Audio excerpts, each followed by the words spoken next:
Et salut les amis, c'est le Rageux, bienvenue sur Rage Gaming, votre chaîne ludique.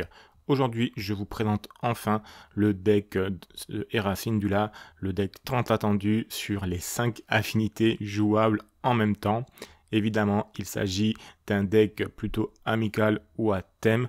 Vous allez potentiellement pas gagner de tournoi avec ce deck, mais en tout cas, vous aurez un deck qui a vraiment de la gueule et qui est totalement raccord avec son histoire, c'est-à-dire l'univers de Rebels pour Star Wars, une série que je vous invite fortement à aller voir. Bien sûr, comme d'habitude, le deck est disponible en description de cette vidéo. Je vous invite, avant de commencer la description, à nous rejoindre sur différents réseaux, la page YouTube, la page Twitch pour nous rejoindre en live et faire des parties avec nous ou nous poser vos questions, et bien sûr les différents autres réseaux sociaux. Concernant cette analyse donc carte par carte, en premier lieu le leader, donc Hera Syndulla.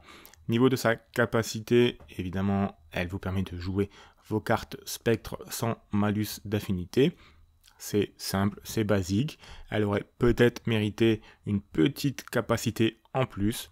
Mais bon, ça, pour l'instant, elle n'a que celle-là. Et je vous propose plutôt de la voir lorsqu'elle est active au niveau du jeu. Donc, c'est une 4-6 qui arrive lorsque vous aurez 6 ressources en jeu, et qui, lorsqu'elle-même attaque, vous fera donner un token expérience à une autre unité unique. Ça tombe bien, on a beaucoup d'unités uniques dans ce deck. Évidemment, on va pas se mentir, il ne s'agit pas du meilleur leader du jeu. Ses statistiques de base sont juste correctes. Elle arrive en général un tour trop tard pour être vraiment impactante sur la partie, et son efficacité de donner des tokens expérience est somme toute assez relative, mais bon, elle est vraiment là pour vous donner la possibilité de jouer vos cartes spectre sans malus d'affinité.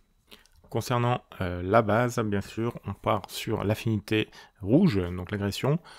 Honnêtement, moi, je préfère jouer la base avec les 30 points de vie, contrairement à l'autre base qui vous permet d'infliger des dégâts à une unité déjà blessée. C'est un choix personnel, le deck est un peu lent à se mettre en place, et vous serez toujours ravi d'avoir quelques points de vie supplémentaires, histoire de mettre en place vos synergies. Si des joueurs préfèrent jouer avec la base à 25 PV, ça se tente également parfaitement. Concernant les cartes dans ce deck en niveau unité et événements, évidemment, vous l'attendez tous, on va inclure en premier lieu les différentes cartes spectres qui sont à notre disposition au moment de tourner cette vidéo, c'est-à-dire au moment du premier set uniquement. Bien sûr, j'espère qu'il y aura de nouvelles cartes spectres qui vont arriver, et vu le peu de niveau actuel de ce deck, j'imagine bien que ce leader a été mis dans ce set, mais qu'il prendra sa pleine puissance et son plein potentiel dans les prochains sets. Donc je le répète, vous pouvez toutes les jouer sans payer leur malus d'affinité grâce à la capacité de Hera. Et donc le premier de ces personnages est Chopper, donc le droïde. Un excellent tour 1 qui coûte 1 en ressources, donc potentiellement arrivable également au tour 2 en jouant une deuxième carte de votre main. Il est relativement très correct dans ses stats et surtout dans ses capacités, notamment pour contrer tout ce qui est deck qui aime bien jouer des événements, donc type Boba, type Eden, qui est vraiment à la mode en ce moment. Donc il a, lorsque vous avez un autre spectre, il devient une 2-3 parce qu'il a raid 1 en attaque, et lorsqu'il attaque, vous défaussez une carte de votre adversaire, et si c'est un événement en plus, vous lui enlevez une ressource. Pour ce tour-ci, bien sûr. Donc vraiment un double effet qui se coule, comme on aime à le dire, qui peut vraiment gêner et empêcher certains decks de monter trop vite et trop fort.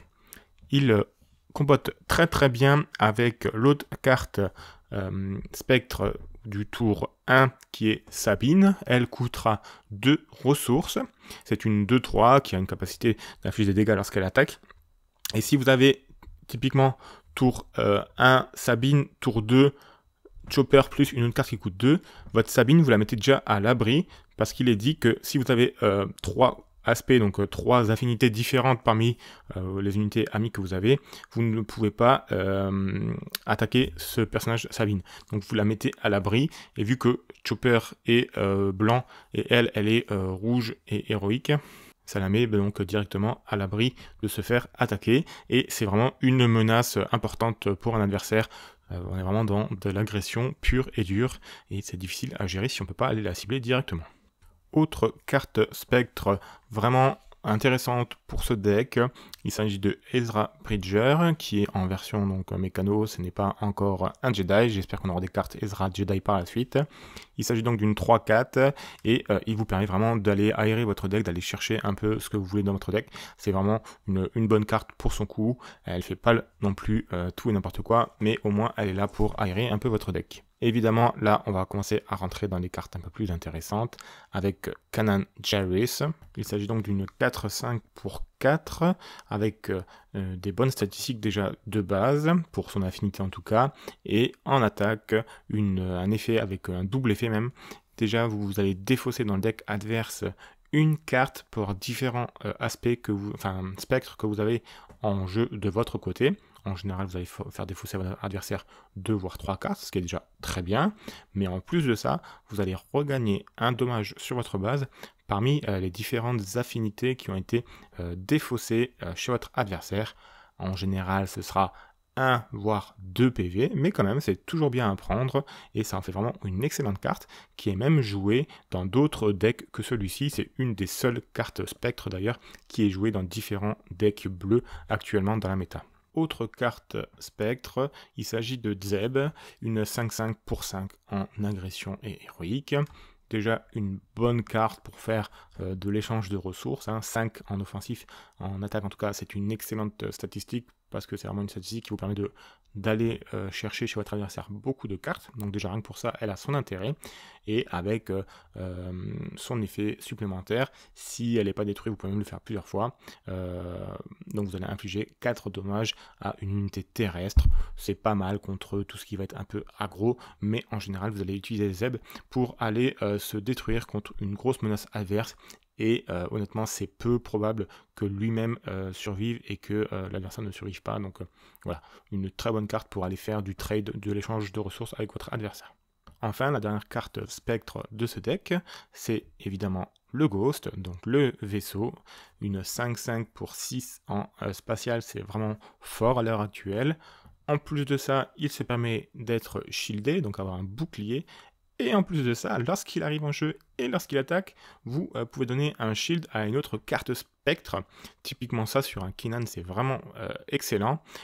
Et en plus, c'est à chaque fois que lui-même a attaqué. Donc en général, votre vaisseau en 5-5 en espace, il va tenir facilement 2, voire potentiellement 3 tours avec son shield. Donc vous donnez potentiellement 2, voire 3 autres boucliers. Il vaut largement son pesant de cacahuètes. Et pareil, c'est une des cartes qu'on voit dans d'autres decks que ce deck typiquement spectre. Concernant donc les autres unités terrestres que vous aurez dans ce deck en dehors de vos 4 cartes spectre, il faut évidemment inclure un Battlefield Marine qui est joué dans tous les decks. C'est un excellent tour 1, une 3-3 qui vous permet d'aller chercher beaucoup de cartes adverses, même pour un coût supérieur grâce à ces 3 en offensive. Donc il est bien sûr présent en 3 exemplaires. On y inclut évidemment de l'Eco-Base Defender, excellente carte également pour aller contrer les decks un peu trop agressifs à votre goût. Mais vu que vous jouez plutôt aggro vous aussi, le fait d'en inclure uniquement 2, ça se tient. Dans les decks vraiment trop aggro en face de vous, vous allez en avoir un de votre side pour pouvoir l'ajouter. Évidemment, l'entièreté de votre deck est rebelle. Toutes les cartes spectres sont rebelles et le Fleet Lieutenant a toute sa place dans ce deck. Si vous avez joué un tour 1, tous vos tours 1 sont rebelles. Au tour 2, vous rentrez votre Fleet Lieutenant et vous avez déjà un net avantage au niveau du board parce que vous allez pouvoir chercher un peu tout ce qui est en face de chez vous. Autre carte qui, elle, n'est pas spectre, mais elle est rebelle, et surtout, elle est unique. On n'oublie pas que la capacité de Hera s'applique sur les cartes uniques, donc K2SO est éligible au plus 1 point d'expérience de Hera. Voilà, K2SO qu'on ne présente plus. Pour 4, une 4-4, il a le débordement, donc Overhelm, et lorsqu'il est détruit, vous allez soit faire défausser une carte à votre adversaire, soit lui infliger 3 dommages. Vraiment le must-have à l'heure actuelle dans Star Wars Unlimited première saison. Une fois ces unités terrestres présentées, je vous propose de passer aux unités spatiales. Évidemment, on va commencer avec juste un petit rappel sur le Ghost, donc qui est présent en 3 exemplaires. Vous allez essayer de cibler avec son shield, donc je disais Kanan Jarrus. Vous pouvez également cibler Zeb, histoire de lui permettre d'utiliser la capacité à plusieurs fois. Et chose intéressante, pour 6 ressources, donc ça arrive en même temps que Hera Syndulla. Pourquoi pas également shielder Hera afin qu'elle puisse rester en jeu un peu plus longtemps. Et une fois qu'elle aurait attaqué, vous pouvez également donner le jeton d'expérience au Ghost directement, car c'est une unité unique et un vaisseau spatial qui commence à être 6-6, 7-7. Avec le shield, ça commence à vraiment être embêtant pour vos adversaires et ça peut gérer quasiment toutes les menaces de l'espace, notamment le fameux Fire Spray. En tour 1, évidemment, vous avez un Green Squadron, donc le A-Wing, carte jouée dans tous les decks actuellement, un excellent tour 1. En tour 2, donc pour 3 ressources, j'ai mis 3 exemplaires de Red 3, pourquoi? Parce qu'il est également unique, donc il peut bénéficier des plus 1 d'expérience de Hera. Ça commence effectivement à faire beaucoup de cartes à 3 ressources dans ce deck, mais vous n'allez pas monter très haut en ressources, donc potentiellement avec 6 ressources, vous pourrez pouvoir jouer 2 cartes de votre main, ce qui est un très bon ratio pour ce type de deck. J'ai également mis 3 exemplaires de Wing Leader. Alors le 3 exemplaires, ça peut se discuter, mais vous avez des personnages qui ont besoin de résilience, c'est-à-dire de rester en jeu pour pouvoir faire leurs effets qui se déclenchent souvent durant l'attaque. Donc pouvoir booster vos personnages, forcément vous allez les laisser en jeu plus longtemps et ils vont pouvoir faire leur capacité plus longtemps. J'ai également inclus 3 exemplaires du Bright Hope. Excellent vaisseau en soi qui est joué dans quasiment tous les decks. Il a le bon goût d'être unique, donc de pouvoir bénéficier, comme d'habitude, de l'expérience de Hera et de renvoyer en main une de vos unités. Et ça marche très bien également, toujours sur Kanan, toujours sur Zeb.